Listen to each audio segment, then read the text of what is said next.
Nakataya ang malinis na record ni Mayweather sa kanilang laban kontra Manny Pacquiao mga idol ha. Part 2 po ito mga idol, rematch po ang ating pinag-uusapan dito. Ito ho'y mangyayari sa Las Vegas sa The Sphere. Ito ho'y stream mismo live ng Netflix pagkatapos ng matagumpay na laban nila Jake Paul and Mike Tyson. Ang rematch na ito mga idol ay kasunod mismo ng fight of the century ni Mayweather at Pacquiao way back 2015. Si Mayweather 48 years old, si Manny 47, kaya maganda ang labang ito, balanse lamang. Dahil nga ipapalabas ito sa Netflix, ito po ang magiging estimated na revenue ng labang ito, up to $184 million to $267 million in total.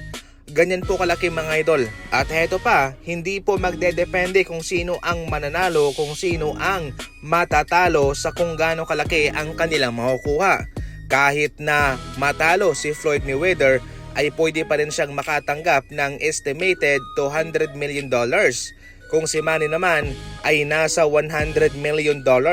Baka matanong nyo, bakit nga ba mas mataas si Floyd Mayweather kumpara kay Manny? Siyempre, itong si Mayweather kasi ay nasa A side ng negosasyon. Siyempre, yung kanyang magandang record, mas mataas yung kanyang reputasyon, kaya mas malaki ang kanyang matatanggap rito. So, wala pang laban dito mga idol, pero panalong-panalo na ang dalawang kampo sa kanilang matatanggap na pera. Yun po ang pinakamahalaga dyan. September po ang kanilang laban. Abangan natin yan. Saan ka? Mayweather o Pacquiao? I-comment lang.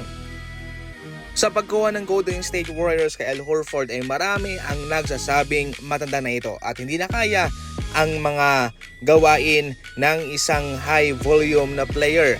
Pero ngayon mga idol ay patuloy pa rin pong pinapatunayan ni Al Horford na hindi rason ang kanyang edad sa anumang gawain. Oo, sa mga unang buwan ay naging limitado lamang po ito sapagkat meron siyang injury.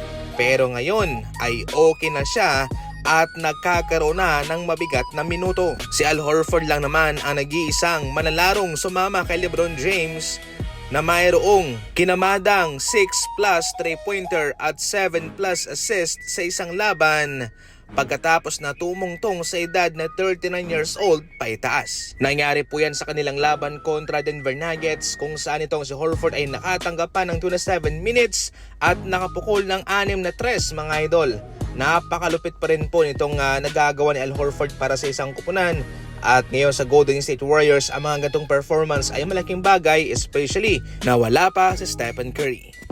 Mabigat naman sa bulsa ni Myron Gardner ang $35,000 na multa ng NBA sa kanya sa kanilang altercation ni Scottie Pippen Jr. Kahit na hindi naman po sinadyang itulak ni Gardner itong si Scottie Pippen Jr. Pero ganoon talaga, multa pa rin ang inabot niya.